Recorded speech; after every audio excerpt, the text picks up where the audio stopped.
Okay, you guys, I am here to introduce you to unit number 9, which is diuretics and fluid and electrolyte balance. So this first video, and I apologize, somebody's working on the outside of my house, so I'm hoping that the noise isn't going to be too much. All right, so this first video is just kind of introducing us to the unit.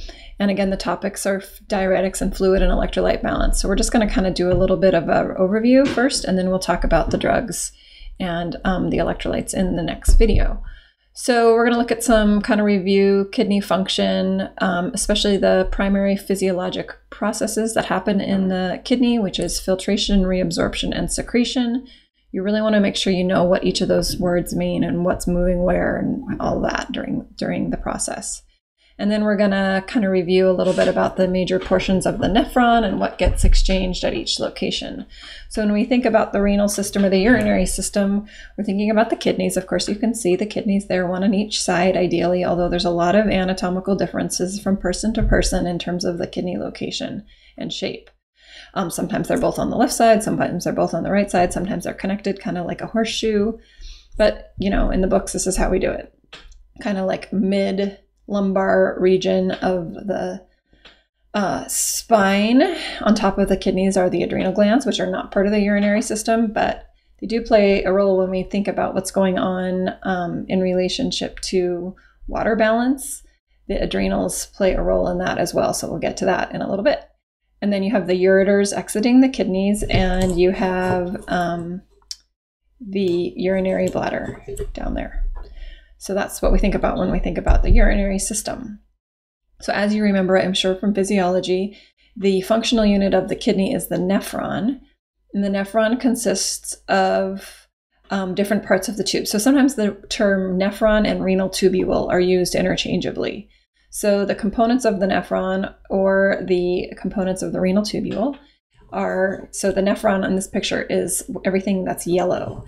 So we start with the Bowman's capsule, or now we're starting to call it the glomerular capsule, which makes a lot more sense, followed by the proximal tubule, or sometimes referred to as the proximal convoluted tubule, the descending limb of the loop of Henle, and it's the thin, descending thin limb of the loop of Henle, the thick ascending limb of the loop of Henle, the distal tubule, or maybe the distal convoluted tubule, and then distal tubules drain into a shared collecting duct.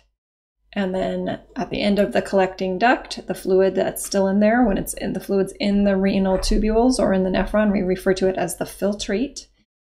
When it leaves the kidney, when it leaves, the collecting duct, it fills into the renal pelvis, the major and minor calyces, and into the renal pelvis, and then ultimately it exits the kidneys at the where the ureter exits, sort of inside that indentation in the kidneys. And out it goes. It's urine at that point. It goes in the ureters, then it hangs around in the urinary bladder until ultimately it is exported to, or transported, or however you want to excrete it is the word I'm looking for, to outside of the body. So in red, we have here, this is the vasculature. So remember, the kidneys are super vascular, and there's all sorts of vessels coming in. The big vessel coming in is the renal artery. The big vessel leaving is the renal vein, but then that renal artery branches and branches and branches into smaller arterioles. In reference to this conversation, the arteriole that feeds this capillary bed, which is called the glomerulus, this arteriole is called the afferent with an A. Afferent arteriole, the arteriole that drains this capillary bed, which is kind of a weird setup because we have an arteriole feeding and draining a capillary. Normally it's an arteriole feeding and a venule draining, but not here. So we have arterial blood feeding this capillary bed. Whatever doesn't go this way, and when something moves from this capillary, the glomerulus, into the glomerular capsule and ultimately into the renal tubule, we call that process right here and here only filtration. You can see it down here. Blood, specifically, you should write down glomerulus to tubule at the glomerular capsule. It's the only place you see an F on this picture. If if whatever's in this blood does not get filtered, if it's big like a plasma protein or whatever, it doesn't get filtered, then it leaves via the efferent arteriole. And this efferent arteriole, this arteriole follows the renal tubule. So up here in the what we call the cortex of the kidney, up where the proximal tubule is, we call this vessel now, it gets all sorts of names. It goes from efferent arteriole to being called the peritubular capillaries, just means around the tubes. And then as it goes way down in here, deep down into the medulla of the kidneys, we call it the vasa recta down here at the bottom, but it's still part of the same tube. Then it comes back up here, and then ultimately this is going to leave, whatever blood is in here is going to leave, and it's going to go to the renal vein.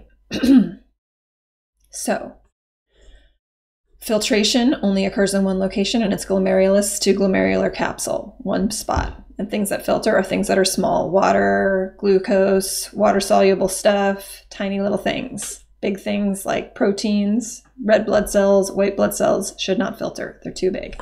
It's just a capillary, and it's a pretty elaborate filtration membrane here. They actually call this ultrafiltrate. It's very small. So the next process I want you to be aware of, reabsorption. So when we filter all this water and all these nutrients across the glomerular wall, the glomerular capillary wall, into Bowman's capsule or glomerular capsule, into the proximal tubule, we are going to reabsorb most of that stuff.